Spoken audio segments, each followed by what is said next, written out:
Welcome to Thorough Talks 215. I'm your host, E. My co-host, Brown, is off today, but I have special guests. Two people, a husband and a wife. And we know how that turns out.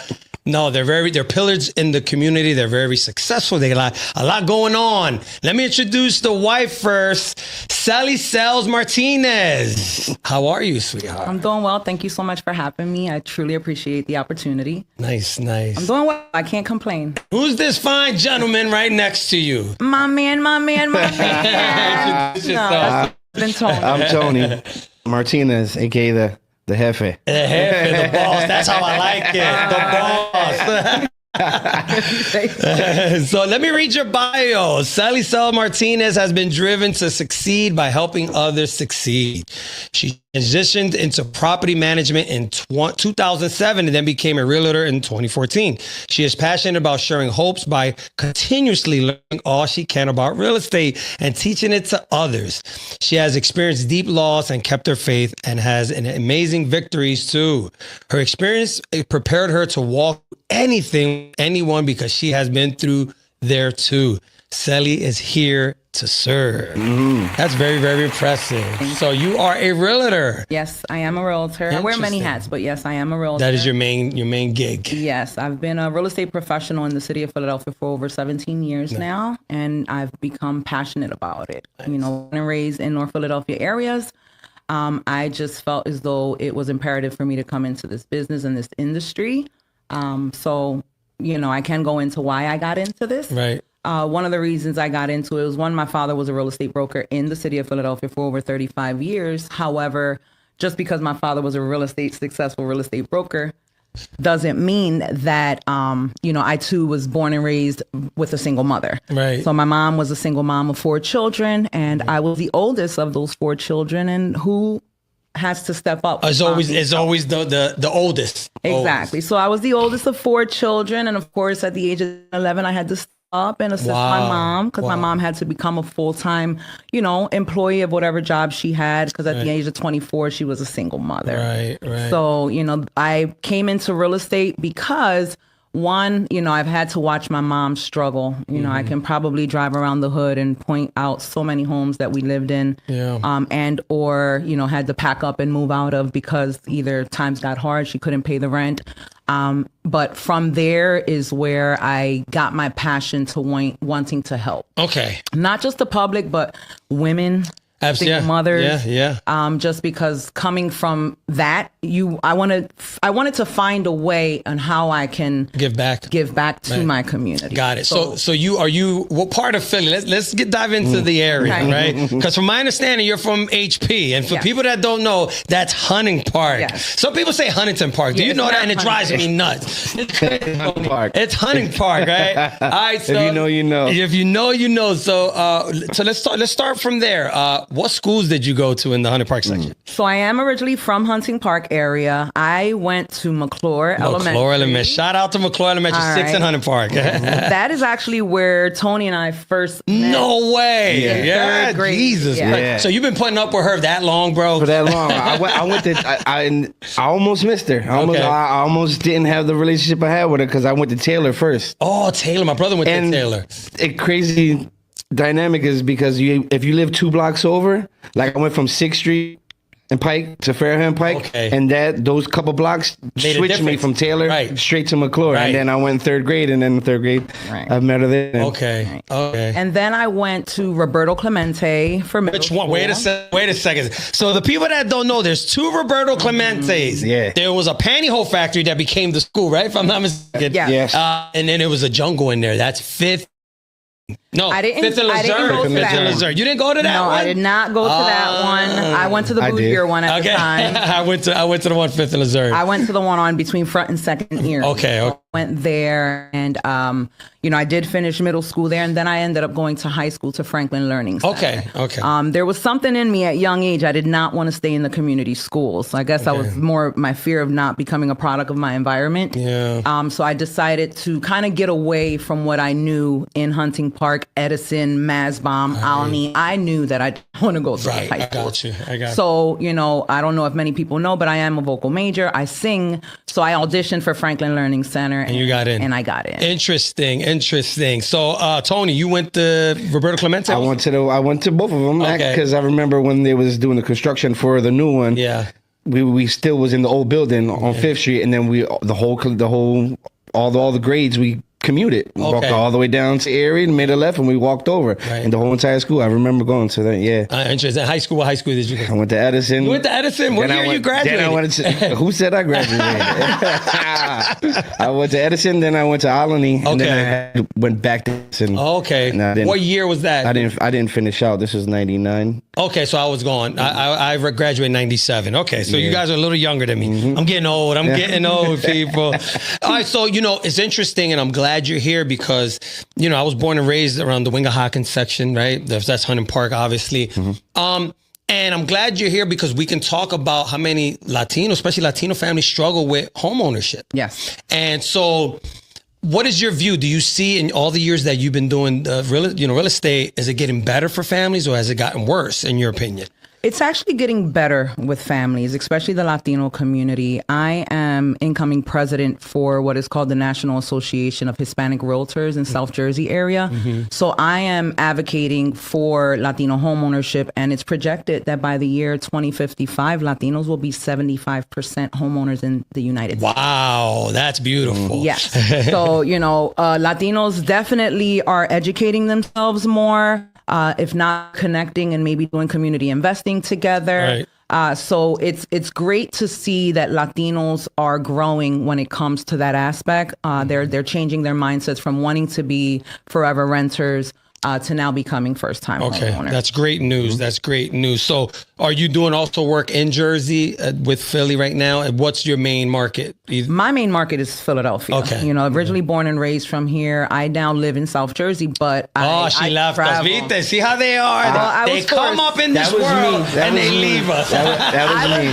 That was definitely me. I'm fucking with you. I had to drag her. I literally had to drag her. Really? She did not want to commute. Wow. But in my defense, I was forced to leave the city of Philadelphia due to something tragic that happened to me and my family. But I do come to Philadelphia. My boots are very much on the ground. Right. You're a Philly girl. Yes. You're a Philly girl. I will forever be a Philly girl. You got the Philly attitude, obviously. I like to say I'm rough around the edges. So, you know, I always fear if I'm poised enough to certain rooms when it comes to the South Jersey area. Yeah. Because I always had the mindset that I don't want to be the I don't want to be the known person in the room. I want to be the fly on the wall. Right. So I did that. So, you know, by being a fly in the wall and just learning and just, you know, I like to call myself a chameleon as well, that any room that I'm at, I'm going to adjust and fit in. Absolutely. And you adapt to it. Yeah. And what's the saying? You know, I've spoken to a lot of business owners and they always say, if it's new to you, just act like you've been there before, right? Just, you know, don't let them see you sweat. Mm-hmm. Don't let them see you sweat. And fake it till you make it. Well, and not only that, if you're a real person, it'll show. Right? You know what I'm saying? So that's great. I'm happy for you. You have a lot going on. I wanted to read this article and then we could all discuss this. Okay. Unable to afford homes, young people are giving up on savings and turning into reckless financial habits. As home prices continue to climb beyond reach, many young adults are abandoning long-term saving plans and shifting towards risky financial behavior. High rents, elevated mortgages, and saving costs are pushing younger consumers to focus on short-term spending instead of building traditional savings. Let me ask you a question. Hypothetically speaking, there's a 22-year-old man or woman or couple, and they've made the decision to say, you know what, I don't want to buy a home. You know, let's just travel, let's get high, let's drink, let's party. If you had the opportunity to talk to somebody like that, what advice would you give them? Well, what's going on in our communities is education. What they don't know is what they don't know. Right. So all they go off of is based off of what people are posting on social media. And in my opinion, everyone is a real estate guru and they're just trusting the wrong resources. Right. So if I had a chance to speak to a 21, 22-year-old, my first question would be, well, why don't you want to buy a property? And kind of understand why, interest rates, this. So it's like, okay, if they go into interest rates, it's kind of like, you date the rate, marry the home. Okay, date the rate, marry the home. You purchase your home, even if it's at a high interest rate, the rates will slowly come down. They always do. All right. The market always goes up and down. Absolutely. So you date the rate, marry the home, so that if you do get in on a property at a 7%, 8% interest rates, which were rates within the past year, but now we're slowly going back down to about 5, 6. If people are waiting for 3% interest rates and 4% interest rates to come back around, you're going to be waiting forever. Wow. That is only going to happen when the next COVID or the next pandemic happens. Wow. Really? Yeah. Jeez. So that's why I like to educate. Well, date the rate, marry the home, educate yourself, because there are thousands and so many first-time home buyer grants. I can sell a house to a 21-year-old. I did to my own daughter, and all she needed was $900 out of her own pocket to pay a settlement. Okay. So I think it's based off of mindsets, educating themselves, and individuals have to start holding themselves accountable. Interesting. All right. Only because in our generation, they like to live above their means. Yeah, absolutely. Absolutely. So, we have households in North Philly and in all areas that, they're on fixed incomes when it comes to Social Security recipients. Social Security recipients can purchase homes. Okay. They can qualify for a mortgage. Yeah, it's good information. Maybe not one check. If you get one SSI check, then you may not qualify, but there are 55 and older communities that you may be able to qualify for. Interesting. So that would be my advice to them, is just, kind of understand why you can't save. Are you living beyond your means? Are you going to purchase? Make some sacrifices. Right? Like, are you going to purchase every sneaker that drops? Absolutely. Yeah, that's true. Let me finish this here and then we could continue. Okay, so the economists say the trend reflects mounting frustration over affordability and a sense of financial stagnation among younger generations. The decline in savings habits is expected to impact long-term wealth growth and widening generational financial gaps. Source Federal Housing and Consumer Trends report. You see that a lot. You see where, I remember when I was younger, 22-year-olds were getting married, buying homes, and from all different walks of life. And it was to me, I used to say, is that something I want? And I made the move, and the first rental property went so well that I have a few. But I look at the youth today, they're not thinking that way at all. Like, cousins and friends that I know, their kids, and I ask my older friends, I'm like, what's up with your son? He's playing video games. He's not dating. He's not being productive. They're not working. They don't want to study. So if you're not even doing that, how are you supposed to buy a home? Does it start at school or does it start with the parents? Because most parents say, listen, I'm going to allow my kid to make that decision. I personally believe it starts at home. Okay. I think it starts at home because if you're not... We talk about you have to teach them while they're young, right? And if you are a parent just allowing your kid to be a tablet baby and let that tablet raise them, what justice are you really doing for that child? And we have one. We have a tablet baby. Okay, yeah. We have you have children, right? Yeah, we have. You want to shout the kids out while we're here? Yes, we have 4 daughters. Oh, wow. It wasn't easy. We are a blended family. Wait a second. So you're around 5 women, bro? Yeah. Jesus. Well, we're lucky. We're lucky at this point in time in our life. We only have a 15-year-old that's living with us and staying with us through the day and the day. But we're very much involved in the bedroom, so we see them all. Let's shout them out. What's their names? Absolutely. So we're a blended family. Okay. All right. Tony came to the marriage with 2 children. I came to the marriage with 1, and then we ended up having 1 together. So Interesting. you can Shouts out to Chastity. That's our oldest. Yeah. Okay. And our 2 grandbabies. Yeah. Oh, wow. Riley and Big Ralph. family's growing. Then we have Mariah. Shout out to Mariah. Then we have my baby girl. Mariah's my oldest daughter. Okay. And she's been through it all with me. Nice. Me and Tony got together when she was 4. But Mariah is my baby. She's a real estate agent as well. Oh, beautiful. Okay. We have Nevaeh. Wow. 18-year-old. Yeah. She's out there. They left. Yeah, they're on the grind, and that's I respect that, They man. work, they pay. They're self-sufficient. They do what they got to do. Right. And we have Serenity, aka Gwen. Beautiful names. Who picked these names, man? I'm together. I'm responsible. You know what? That's intriguing because I think that it matters, right?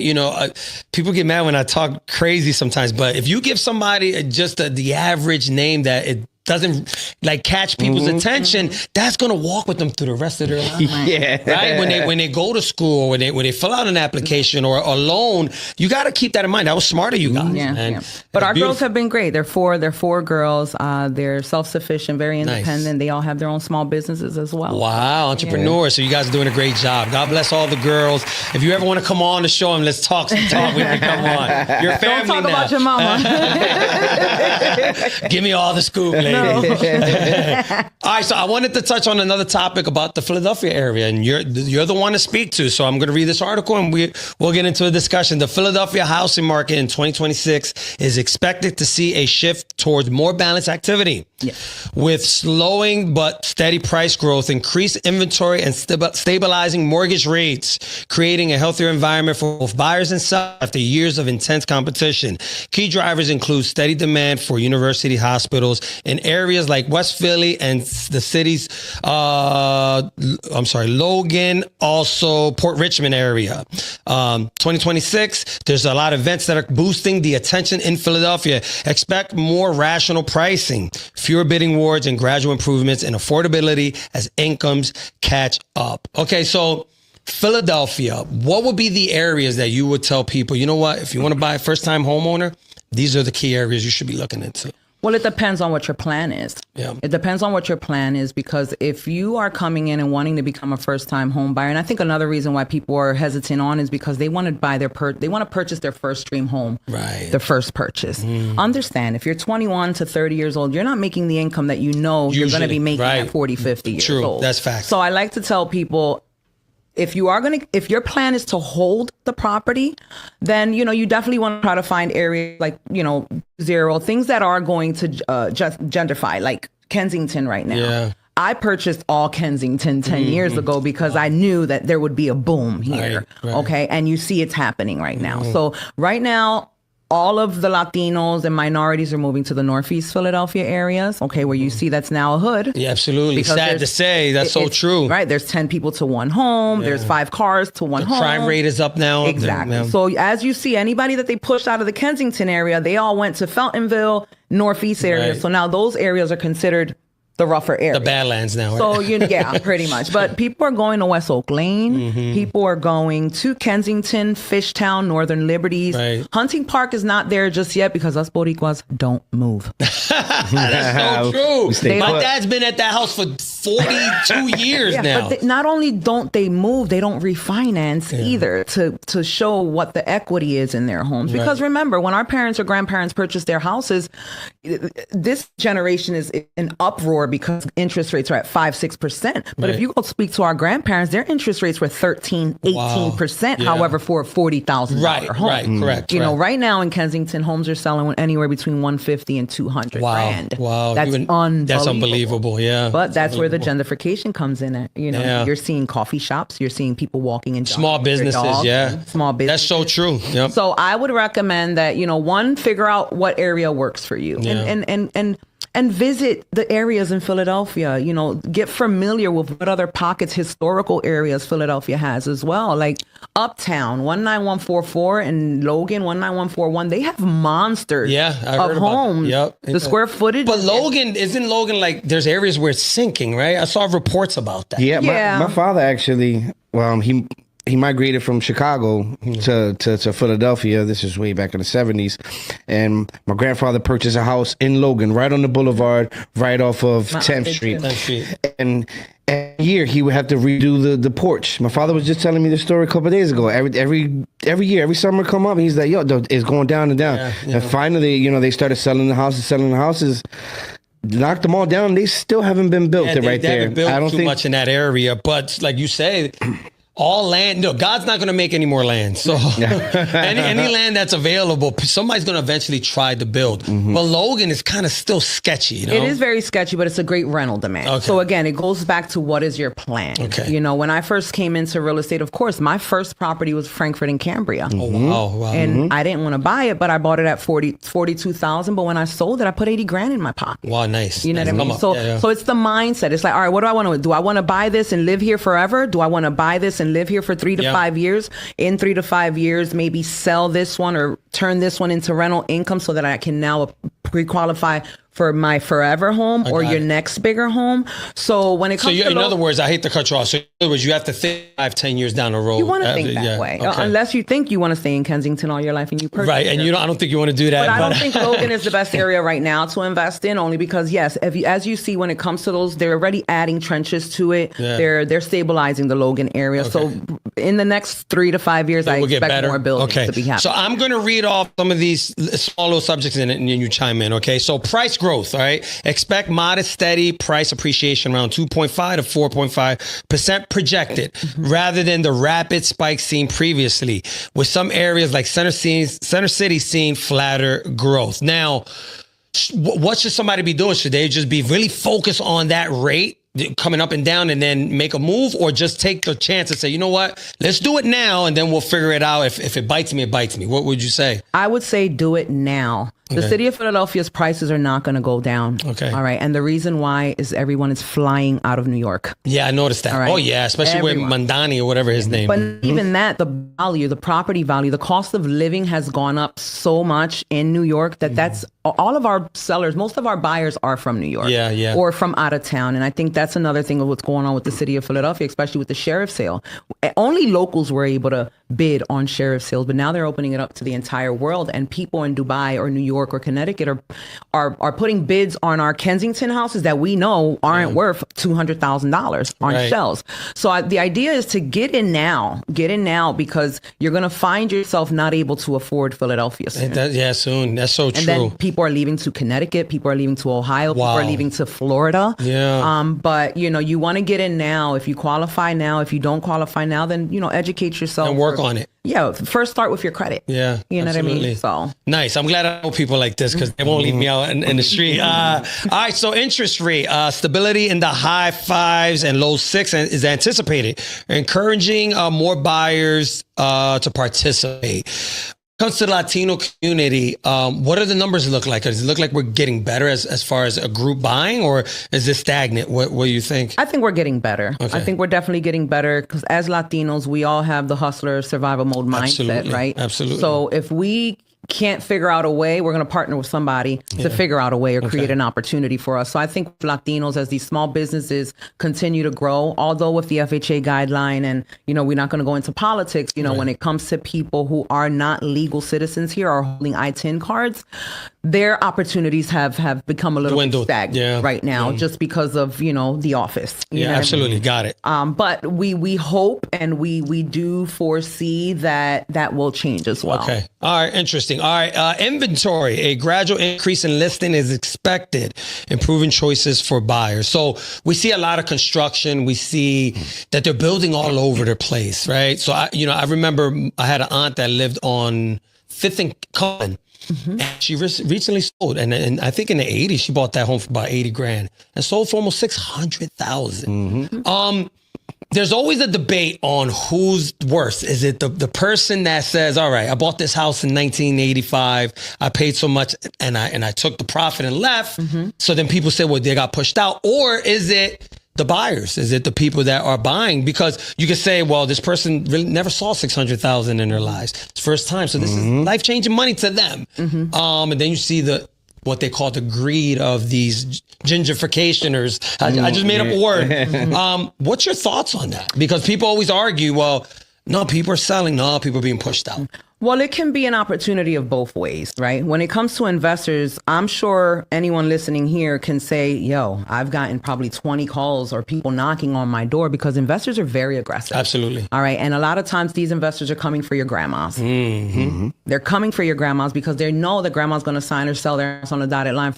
More what they believe this property, or less than what they believe this property is worth, but the investor knows it's worth more. So it's a little bit of both, and Latinos and minorities are definitely being pushed out of the communities. As you see, when your grandmother or anybody purchased these properties, real estate taxes were affordable. You know what I mean? So here we are as grandmas who maybe have a pension and don't have pension, and they're on fixed incomes of $1,100 a month, but where do they start?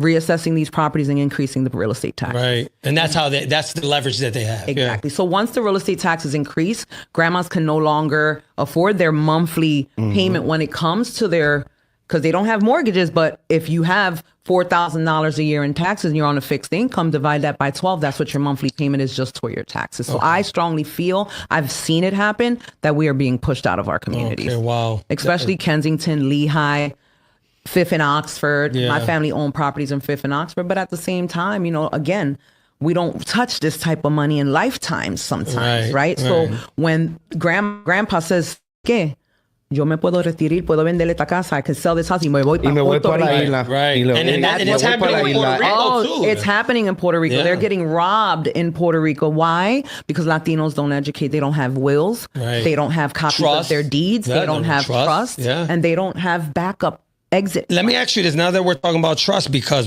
me and my family, we're getting into that, getting my dad to come around. You know, sometimes our people are real hard-headed and stubborn. Right. How do we go about it when you're talking to someone that's older, that's been around forever, and they don't like these legal terms and they don't understand it? How do we go to somebody that's older and say, listen, this is a trust, this is how it works? How will we explain that to them? Well, I think we would have to start with having them understand what they're worth on paper first. Okay. And then secondly, explain to them that you understand when something happens to you, and we mean death, the city's going to come and charge the family inheritance tax. So the great thing about putting and opening and keeping things as trust is that you pass the inheritance tax. Okay. The family doesn't have to pay inheritance taxes when you put properties or leave properties in trust to your family. And the way you should start that conversation is just explaining to them, listen, we don't want your 60 years of work to go to the government and go down the drain. And that's what's happening. What is the cost usually? Do you happen to know? Well, it all depends, because you can do a deed and leaving it in trust for one of your children. However, that's attorney questions, because I'm by all means. This is not advice from an attorney. Okay, don't sue us, please. Entertainment purposes only. Entertainment purposes only. Tony said it. I don't practice law. However, just based off of the education that I do have and the experience that I do have, I can say that it is very much so worth putting a trust in. Sometimes you can get it done for less than $700. Yeah, something that cheaper. We need to look into that. And I think, like you said, you made a great point earlier, because I was having a conversation once with a group of people, and they were kind of making it seem like Latinos can't move forward. And I brought up the same thing. I said, well, we can if we stop buying Jordans. We can if we stop smoking weed, right? You go the weekend, just drive in the hood in the weekends and see how packed the bars are. Oh, yeah. When there's a dance, when there's party, we'll spend all the money to get beautiful, to get out here and give money to bar owners. I'm not knocking bar owners, all right? I'm not knocking businesses, but maybe you need to sacrifice a little bit more. Let's focus on our grandparents. Let's focus on our kids' education. Let's focus on health. Especially let's focus out on where we live. It's very, very important. So that was a great subject that topic that you had brought up earlier.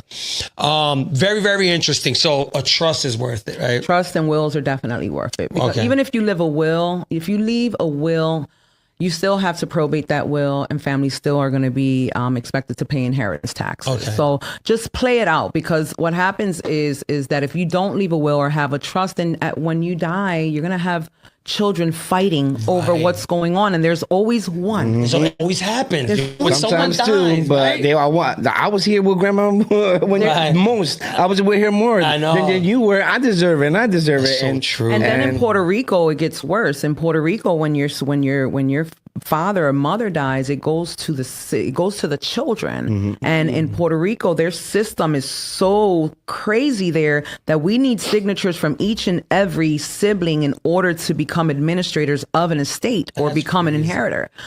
So they're like behind as far as that technology. Oh, right? Absolutely. I had to sell a property in Puerto Rico. It took me 3 years and 9-hour closing. They didn't even offer me a cafecito. Ay, Dios mío, Puerto Rico, we got to do better. They will. They will. I mean, do we have to become a state? Like, no, they stuck on Bad Bunny. Yeah. But that's why I'm very happy that Bad Bunny is educating and coming out with these albums and just getting the exposure that he is getting and shining the light on because it's been too long. It's been too long. Mucho abuso. It's a lot of abuse in Puerto Rico. I've brought it up in here plenty of times, but it just seems like, I hate to say this, and I'm gonna say it again, we're kind of slaves to our culture. Right? We're lo que es baile, la bebida, and just eat, and I think we love our culture so much. We're so embedded with our culture, we forget what's important. Oh, we're guilty of it. We're all guilty. I'm guilty of it. I get that, but at some point, there's a realization that we're getting left behind, man, if you actually look at it. So that's very, very important. So if there's a couple that wants to get married and they say that, you know what, let's rent for 5 years, then buy. Because a lot of people do that, right? They say, we don't have enough money. If someone is going to struggle with buying a home and they're better off renting, is that a way to go? Or do you say, you know what, Don't rent, just buy whatever you can buy. You're never better off renting. You're never better off renting unless you need to give yourself that time to do some credit repair and or save some capital when it comes to a down payment. So I always tell people, go straight into the buying. Let's give it a shot now, because some people don't understand that they might just be 1 or 2 steps off or 1 or 2 credit points off in order to qualify. Right. And with the first time home buyer grants, they're credit based. You know, some grants you can double up on them. And maybe some buyers don't need to bring anything to closing, depending on the purchase price, and some might come out of pocket as less than $3,500, depending. So what is it as far as your income? How does that make the qualification easier or harder? Well, everything is income based. Right, you know, right. It's everything. When it comes to purchasing, they're going to look at your credit scores. They're going to look at your debt ratios. Pretty much, how much debt do you have reporting to the credit agencies, and your income. All 3 plays a huge factor. Credit, income, and debt plays huge factors. So, SSI recipients, you know, some of these houses are getting 4 or 5 SSI checks. Wow. They absolutely can apply for a mortgage. However, they would have to buckle down and fix their credit. You know, because when Social Security recipients, you know, it always has a tutor it for this person. Okay. That means it's for you to care for that person, but the income is really yours. Got it. All right. So SSI recipients absolutely can qualify. Income based, you want to at least try to have income over $20,000, $30,000 a year. Sure. You know what I mean? And that shouldn't be too difficult to name. The Uber drivers are making 50 cents. And if I can add to that, as small business owners, stop shooting yourselves in the foot.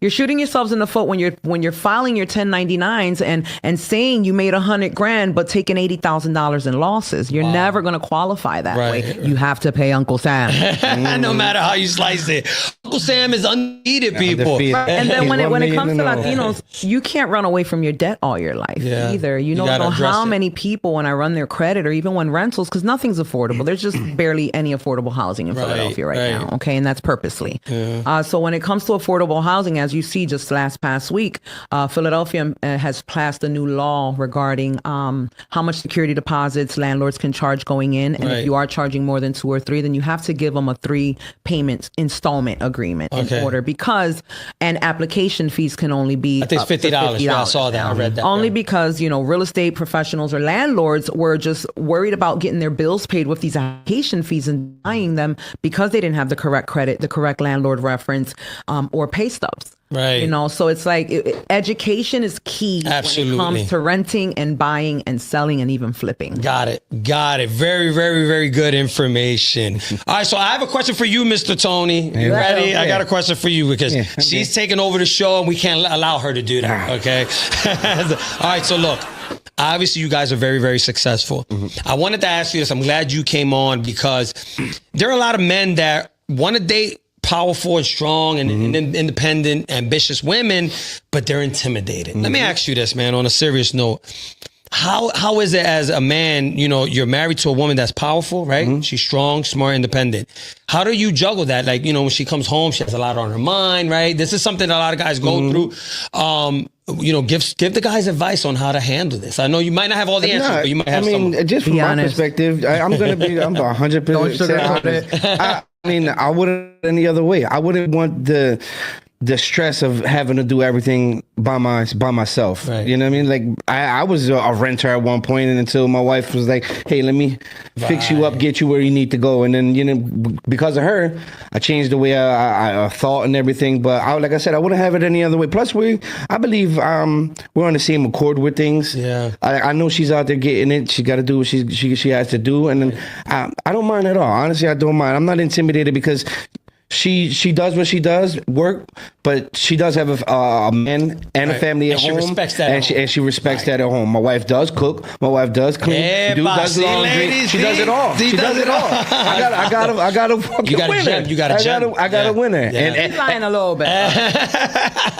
and I wash dishes as well. Absolutely. And I fold clothes, and we do what we got to do. Nice. It's not always easy because it's like I would want more of her sometimes. Right. But you know, you got to do what you got to do. And not only that, you guys live a great life, right? You know, I tell all the time, if you're home all the time, you might be able to afford the things that you like to do, right? Yeah. So being out there and getting that money is important. Can I add to that? Because I feel like you're not being complete. Uh-oh, here we go. Round one. I'm just gonna add. Round one. I can say that I have a phenomenal partner. I can say that I have a phenomenal partner. Right. You know, it isn't always easy. You know, I'm not always present at home the way he would want me or appreciate me. Yes, I'm always on my phone. You know, being in real estate, it's a very demanding job. I'm also a landlord to my own properties. Right. So it's a very demanding job. So, you know, de vez en cuando when I'm home, I'm on my phone. It's the phone for me. I'm on my phone. Yeah. And I feel him just burning a hole here. Well, but that comes with the territory, right? But you think about it, you're successful. Everybody that's successful is constantly, you know, when you contacted me, I was at work answering people while I'm at work. And so it comes with the territory, right? Most successful people don't have the average lifestyle of just being available for everyone. You know, you have to have your own. Your day is full of answering to an extent. She does work, and if you not to say that like I'm her father by any means, but if you allow her to, she will be answering the phone at 8, 9 o'clock. Now I have to come in as kind of the sensible one, like, listen, it is 9 o'clock at night, and we are home, right? And unless you're going on a showing right now, unless that person is giving you 10 racks right now, this very moment, then that phone call can wait. Absolutely. And then social media plays a big part of her life as well, with the posting and having to be interactive with people. And sometimes, again, I'm like, hey, it is 9 o'clock. I have been home for. In other words, he's saying he's putting his foot down, is what he's saying. Without being passive aggressive with it too, because respectfully, absolutely. Well, because home, you have to have a balance. Home life is super important, and you guys can't lose, you know, yourselves with work, because work is not always going to love you. You know what I'm saying? So, I'm grateful for him. You know what I mean? It's not easy some days, you know, especially in the beginning of my career. You know, in the beginning of my career, it was something to adjust, because Tony and I haven't always been together. We had our own children. We had our own relationships. We got together at 26 years old. So I was just getting in the career. Okay. And from there, he had to adjust, but he's been very supportive, honestly. I'm grateful for him. Right. But we have our challenge. Absolutely. It's not perfect. Absolutely. Especially when I have to be around millionaires. Stuff like that. Hypergamous nature. Listen, if you could take my wife, then you can have her. You never had it, right? You know what I'm saying? But I always joke with him. She ain't going nowhere. Ain't going nowhere. No, I always joke with him. He looks dangerous, man. Fellas, leave this woman alone. This guy's scaring me right now. I always joke with him. It's like, man, yo no soy pendeja tampoco, because I will never cheat on my husband. Right. But if I was to cheat on him, I said I would be on a private yacht or a private jet. So worth it, No internet, no phones, but I'm kidding. That's the only way you're going to be able to get away from her. And listen, leave him chanchito. Don't leave him to dry. Leave him with something nice, all right? So no, but I could never. No, I could never. How long you guys been together again? We've been together 17 years. Wow. Been married 13. Not beautiful. Congrats on that. Congrats. I bagged him. He don't like me telling that story. But that's an argument that we always had. She wanted me. No, but it's nice to see couples that get along. You're building like this power couple, and that's what most people, you know, they aspire to do, which is very difficult, right? You know, if you look at the average couple, they're just trying to make it. You guys are making it, and it's an inspiration. That's why I wanted to bring you on, and because it's good to see, you know, Latinos striving and getting where they need to get to. All right, let's have some fun here. Let's have some fun. I have a joke for you, but do not get upset. Ladies, you know, women get upset with me because they say, you know, tú eres machisto, whatever you call it. You know, and so you say things, and I do not hate women. I love women, especially when they leave in the morning. But I like to joke and have fun. Let's have some fun here, okay? All right, the joke says, too old for bottle service? Congrats, you're now a realtor. Too old for bottle service? Congrats, you're now a realtor. I don't get it. In other words, not young enough to be a bottle girl, so now you have to be into real estate. Now you got to be into real estate. Okay? I'll be both right now. It's just a joke. Now, no, I wanted to bring this up because what happened was years ago, when I first was trying to get into buying a home, there was a realtor that I met, beautiful young girl. And most of them are. Yeah. She was just super aggressive on flirtation and touchy. And she kept bugging me about going out, let's hang out. And so, you know, I was put off because I told you before, I'm a businessman, right? And listen, I love sex like anybody else, but I love making money more. Right. So if I had the opportunity to sleep with her or make money, I'd rather make money. Yeah. Let me ask you a question. Today, you see a lot of women that use their sexuality to make the deal. And it never works out, right? The reputation gets damaged, right? It just turns bad. A lot of married men fall, lose their family. If there's a young woman that does that today, right? What would be your advice on a girl that behaves in that manner? Well, we all know sex sells. Absolutely. It's been in our faces all of our lives, even down to Disney and Snow White. There's always a man or somebody, a female, looking for a man. It's happened in my career. Okay. You know what I mean? It's very easy for men to flirt with you, especially if they come from power or money. I think it's just it's relationship-based business as well. A lot of my male clientele, do I say I flirt with them? No. I may be a little hee ha ha with them. You get what I'm saying? I got to laugh to their jokes. Absolutely. But what I do and the advice I can give them is always bring in the wife.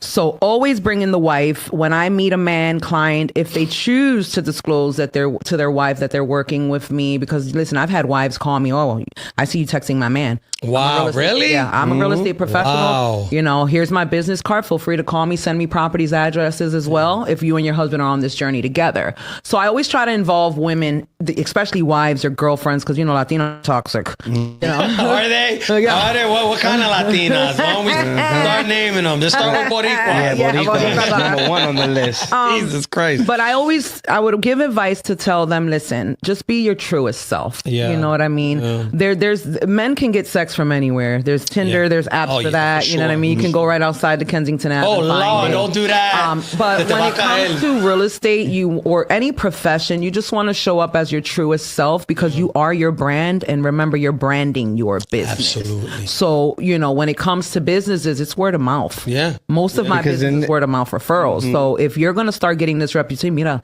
ella, be careful. She might make you uncomfortable. And as you see longevity in this, and if you want to continue to doing this, and I'm speaking for the women, and you're going to be too old to be a bottle service girl, and now you're real, and you mess up your reputation. And I'm thankful that my wife doesn't have one, and she be putting on fly and stuff, and I'd be like, all right, shit, go get him, Tiger. Right, I don't.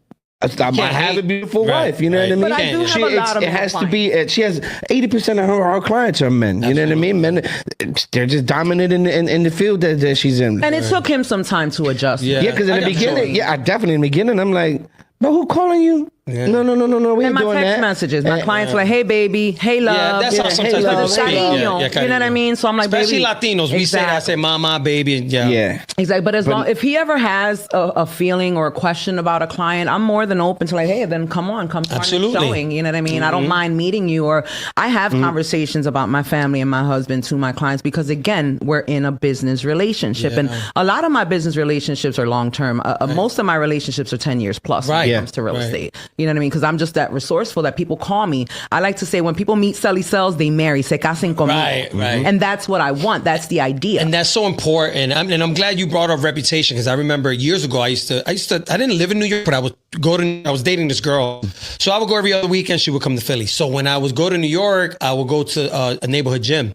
And I met one of the trainers there. This was before I became a personal trainer. And I looked at him, I said, you kind of don't fit in here. He said, what do you mean? I said, it seems like, you belong in Miami. So the guy was just ripped. You could just see that. He said, you're right. He said, I used to work for Equinox. Okay. Right? And he said, I started sleeping with my clients. He was a trainer, right? And one day at the gym, the husband came in and they got into a huge fight. He lost all his clients. Wow. So he's explaining this to me. He says, because I said, listen, I have aspirations of becoming a trainer. He said, never sleep with them. Right. He said, I don't care how beautiful she is. Do not do it, because what happens is, once that information's out there, a potential client, the husband can hear that and say, oh no, you're not going there. You're hurting yourself. He said, I lost so many clients. He said, I'm gonna have to relocate. My reputation's tarnished. Wow. Like, it got so bad that the husband kept coming back to the gym to want to fight the guy. Wow. And so to your point, what you said earlier is so true. Because you can meet somebody that's super attractive, right? And you make one stupid mistake, your business could be out the window now. I mean, along with your marriage. Right. I thread pretty lightly. I thread pretty lightly because I think people confuse my charm and professionalism with flirtatious sometimes. Especially men. And that's our fault. A lot of times girls, it took me years to understand, right? And so now that I'm older, a hi and hey, how you doing doesn't mean she wants to sleep with you. Right. And a lot of us, we mistake that. That's so true. Well, look, our first meet, you wanted to give me a handshake. I'm like, no, I'm a hugger. Like, I'm a hugger. You know what I mean? Had it been now that you're not older and wiser now, you could definitely take that's why I don't leave any room for that in my life, because it's so small, and it's just my wife, my kids, work, home, and the select that I have. I don't have no time to be mixing and mingling with people, even in my art that I do and stuff like that. I keep it real. I know girls having my phone number. I don't want to leave any room for temptation. I got a good thing going on, and I want to keep it that way. Absolutely, and it's smart because you have to protect what's good. Because we're retarded. We get dumb, and we'll take that. Okay, you know what? No one's gonna find out. But that can turn. It's bad. And then you know what's funny? As a personal trainer, I get accused. And I say to people, you don't know me if you're going to accuse me. Right? You have no proof. And it's a shame because there's been times where I have clients where, they'll say, damn, I heard this, that, and the third.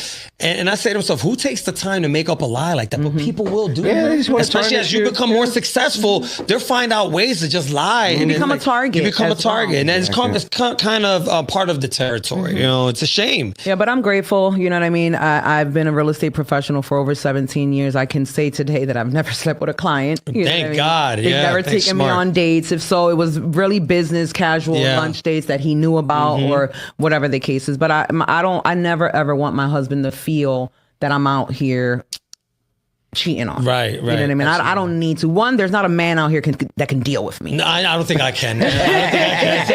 She's all yours, bro. Y'all can't handle it. I'm real with myself, though. You know what I mean? I know my crazy. Y'all hear that out there? Y'all can't handle her, bro. All you guys, let me say this. All my black friends, white friends that keep saying you want a Latina, think twice about that, Papa. I mean, we're very dominating, you know what I mean? Although I don't mean to be loving, but dominating. Right. I don't mean to be dominating, but it's a Latino thing. It is a Latino thing. To women. But I think also the caring, look, the fact that a woman care for you so much and still dominate makes it easy. Because if you're trying to dominate and you're an asshole and you're just constantly bitching and making a fuss about everything. And I could be that. I'm sorry, babe. But the loving part sometimes outweighs that domination is what I say. So, I saw how my mother, rest in peace, just catered to my dad, but she meant business.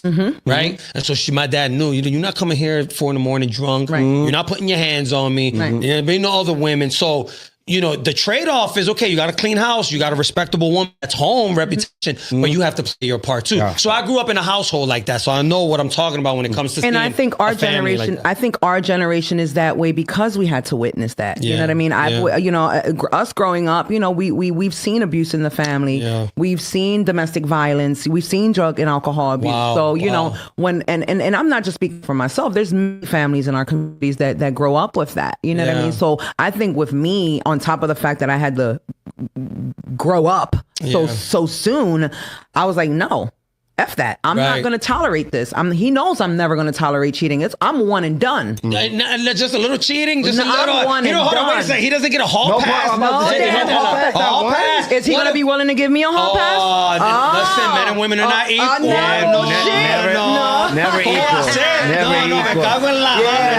No se puede, puñeta. That part. You see what I'm saying? Not even a little hall pass. A little hall pass. 1 weekend in Vegas. No, but he wants a weekend in Vegas, maybe. Maybe. Boy, he's been a good boy. Maybe. Respectable. But no, I hope that he never desires to step out the marriage, nor like me. But I think we are dominating because of what we had to grow up and watch. Yeah, absolutely. You get what I'm saying? Especially that's traumatizing. There's a lot of pain behind that. And how many of our grandmothers became widows and their husbands left them nothing? Yeah. So I don't want to be that woman. I love you, but I don't want to be that woman. No, but you're protecting yourself, which is good. Now, listen, you have your father here right there, the picture, rest in peace. What was your father's name?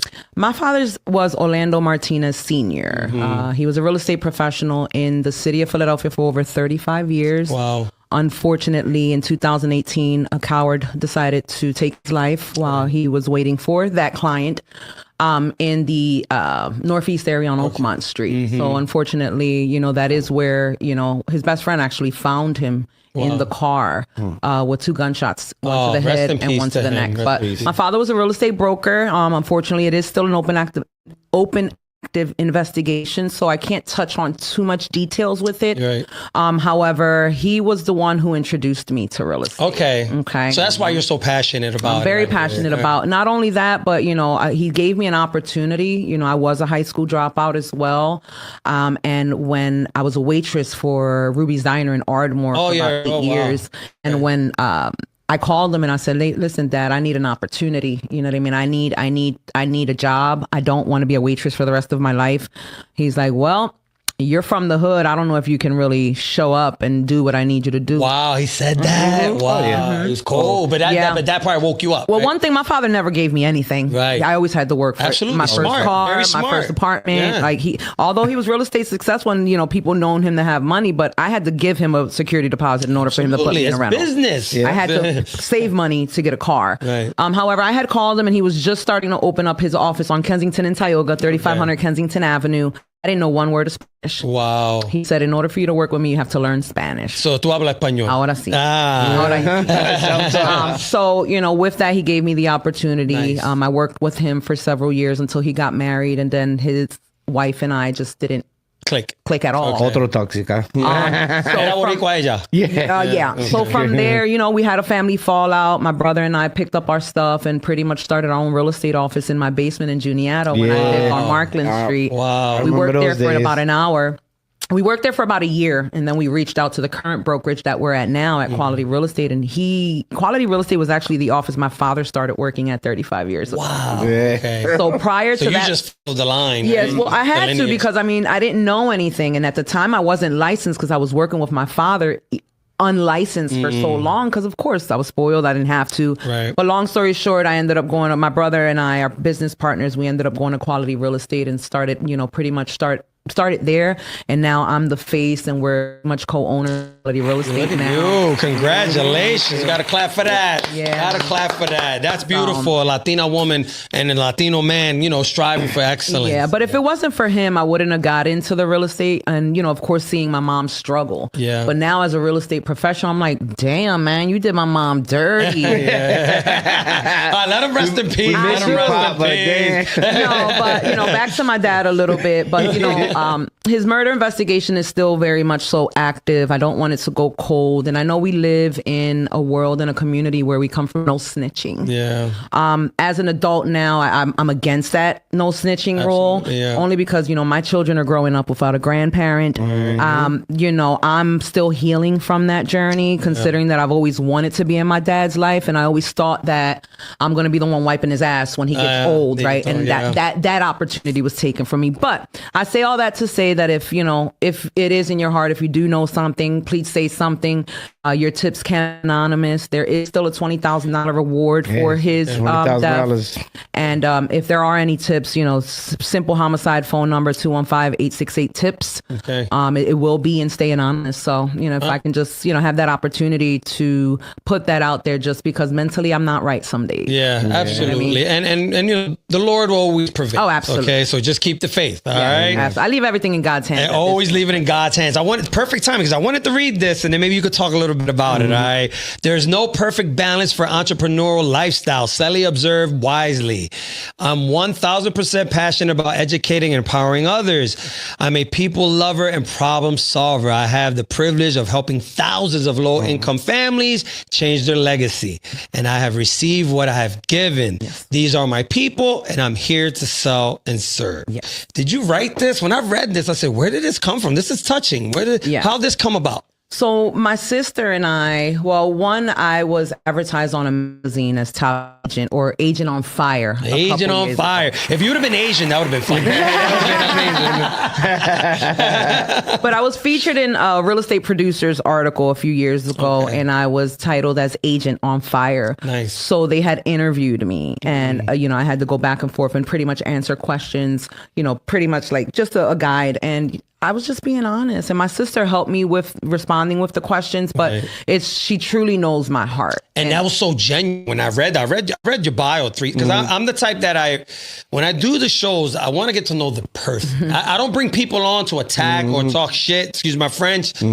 but I wanted to get to know you, and I don't know you that long, but that bio said everything. Yeah. Just that one there. I have another one also that I want to read. All right, but go ahead, continue. Thank you. I mean, I'm really passionate about it. Like I said, I just want to help people, you know, and I wish that there was someone like me in the industry, or just someone, because I mentor, I coach for free too. You know, I also, how you said that, how can someone get to know where can they find you when it comes to your coaching? CellyCells.com. Okay. So you go to CellyCells.com, or my phone number. I'm going to have it down on the description. All right, guys. So. Right, or you just Google me, Celly Martinez. Ooh, you know. Acho. Yeah, oh, you should do the when Google me. When somebody says you could Google me, you know that's big facts. That's big facts. Because we've done it. We've Googled her. It's sit back and laugh like, yeah, you number one, awesome. baby. Yeah, that's awesome. It's humbling, of course. You know, I was a person that likes to be seen and heard and things of that nature. But once you go into these hood politics and you go into the industry politics, you kind of start steering away from it. You know what I mean? I don't care to be seen. I'm not a celebrity. I'm just a regular North Philly girl. And that's why people gravitate. That's why people gravitate to you, because it's genuine. And I'm relatable. You know, I'll say F-bombs if I need to. You know what I mean? After my first meet and greet with you, if I see, all right, I can let my walls down in front of them. People want to work with people who are relatable. Absolutely. Oh, yeah, for you know, absolutely. and I think where we come from, we're constantly on survival mode, and I relate with people like that. Listen, and that's what won me over, because when I talk to people and they want to, a lot of people want to come on the show, and I get it. Listen, I could get to your DMs and your calls when I have the chance. But that first initial conversation means everything to me. And when I spoke to you, number one, you were respectful. Right? You allowed me to speak, because I need to speak too. You didn't take over the conversation. And you have a story. So for people to gravitate to you, you have to have a story. It's just not you selling homes. They have to fall in love with you as a person. And I think you're doing that very well. Thank you. I do have a story, you know what I mean? And I don't tell my story for people to pity me. Right. You know what I mean? I lost my son 16 years ago. Not many people know that either. But, you know, what I do is I turn my pain and my negatives into positives. Absolutely. Because the last thing I want to do is kick myself in the ass, right? Or have people feel bad for me. Right. I don't want nobody to feel bad for me. I want to inspire people. That makes you weaker, I think. I think when we pity people, it makes that person weaker. Right. Enable them, you know? Absolutely. And I want to inspire people. I want people to know that if I can do it, a North Philly, Hunting Park, Badland baby. girl. Yeah. Like, and not only from HP, I lived on 2nd and Westmoreland for a long time as well. So I'm a Badland and HP girl. All day, yeah. So, you know, we are people that, one, like I said, become products of their environment. I could have been pregnant at 15 with 4 kids by 24, but I knew I didn't want that. You know what I mean? So of course I got on birth control and, you know, made sure I protected myself. It wasn't a little puta sucia out here. She left all that up to me. all the bad stuff. But I wanted to make sure that I did something for myself. Absolutely. Because I see all the women, you know, they were high school dropouts, or they, you know, even women that married kingpins, they have stories. There's no 401k behind it. Exactly. So it's like, you know, I wanted to make sure that if there's a little girl watching right now, they're like, if Celly could do it, I could do it. And even if you're a 41-year-old woman like me, if I can do it, you can still do it. You know what I mean? If anybody ever wants any help or just wants to sit in front of me, pick my brain, and just have a conversation, I'm always open to it. That's beautiful. People, you got to get in contact with her. I want to read this, and then we can finish off with the show. But this is touching also, because this is talking about your future. So Celly loves to sing and brings her a lot of peace. She likes to perform and would love to join a group of people who enjoy performing musically for others. She loves to travel and has goals of becoming a broker licensed in Delaware and Florida in the future. So what is the future for you? There could be so many things. Politics, because you speak well, you're smart. I'm sure people could follow you. There could be a book, right? Yes. You could write a vicious book, and I know it would sell. What's the vision for you in the next 5, maybe 10 years? What do you have in store? So, of course, for the next 5 to 10 years is always real estate planning. I want to eventually maybe purchase 20 to 40 units within the next 5 years, God willing. Absolutely. If I get the opportunity and I continue to educate myself. I want to thank my dearest friend Goody Guns, because he's the one. Yeah, he was on here with us. Yeah. Shout out to Goody. Shout out to Goody. Him and his wife. Yeah. We had I love such them. a. Did you watch? Did you watch the show? Yes. Listen, I love Belly. Listen, that girl, his wife had us cracking. Let me tell you, man. she has funny. no problem calling a man bitch.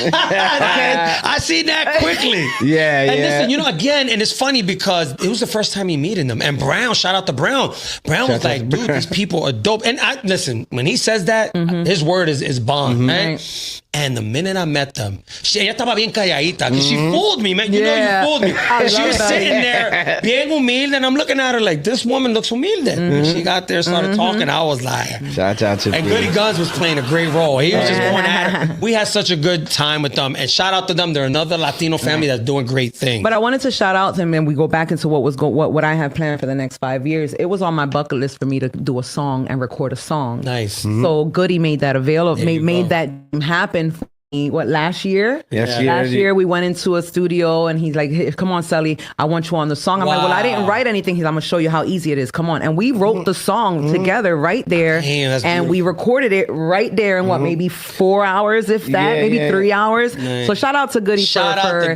giving me that opportunity and putting me on a song, because I'm able to check that off my bucket list. And you could keep doing it too if you like. It's definitely a passion of mine. I mean, it was my very first passion before real estate, but real estate pays quicker. Yeah, music does take time. But yes, the book is in my plan. Right now, we got bills to pay. A book is definitely in my plan. I feel that I've spoken to many people and they're like, Celly, I think you really need to get a book going. For sure. And I am a real estate instructor for pre-licensure classes in PA now, so I'm hoping that I can build some traction. And when it comes to registering for my course, because I'm the first Latina Spanish-speaking educator with the school that I'm connected with. So there's a lot that I can see in the foreseen future. It's not all. There's still some gray areas there, but definitely look out, because I'm unstoppable. She's coming to your way, people. And the beauty also that I was doing the research, AI can't replace you guys. You can't, because people want the human interaction, right? People, I agree. It's like when you make a phone call to pay a bill and the computer comes on, the machine comes on. Right. You're like, can I talk to someone? Exactly. So God bless you. You have a lot going on. Thank you. Tony, what is it for you now? Is it, I'm going to be Batman or Robin? What's it going to be? Oh man, I'm along for the ride. I got a lot of things. I got a lot of things going on my own time, and I always make sure that she's safe. She's good, and then I come secondary. Absolutely. I come third because the kids come right after her. Wow. You know what I mean? But I mean, I like the roles that he plays when it comes to the dynamic of our relationships, because this right here, mentally, I have my high and low days. And he sees it and feels it instantly. Oh, yeah. Like, partner I pick up cues immediately. Yeah, he's like, baby, all right, stay home. Stay home today. You're not going to be good for yourself or nobody else out there. Absolutely. And I've started not only to listen to myself, but also to listen to him, because he can probably be the first one to tell me when I'm about to crash out. Wow, yeah. Well, he knows you. He knows you the most, probably. Yeah. So I like to be high. When I'm high, I'm high. Yeah. But when I'm low, I'm low. Absolutely. And that's where he's there like, come on, baby. Yeah. Remind you who you are, baby. Absolutely. We all need that confidence every once in a while. Yeah. You can be the most confident person, but you need someone to, a little pep talk sometimes. Well, we're our biggest critics. Yeah. Let me ask you this. Any New Year's resolutions? What you guys got, Tony? Talk to me. Oh, man. Honestly, we want to try to honestly buckle down and stay more family oriented. Well, for me, you know what I mean? Because we've done a lot of hanging out, a lot of socializing, a lot of partying and stuff like that. Kind of want to buckle down and start working on our health. Yeah. Because we I'm a gave personal that trainer. Wait a second. I got a style. I got a style. Listen, before you leave, take my number, bro. Yeah. We definitely got into the going out and the eating and you know what I mean, and the drinking on the weekends and the partying, the socializing. The It gets old. It gets old. Now it's like let's just stay home and you know what I mean, and we got to work on our health. Absolutely. So. And let me tell you, the best investment is going to be you, right? Because as you age, you want to get stronger or at least stay here. You don't want to go down. And a lot of, especially our people, we don't value health as much as we should. And you notice that all it takes is a fall, right? You're 75, 80 years old and you fall, break something, you're done. I'm 2 back surgeries in right now. So you know what I'm talking about. So as we get older, I recommend you focus on that. Health is very important. With me, I wouldn't say exercise is my biggest resolution, only because I did get a weight loss surgery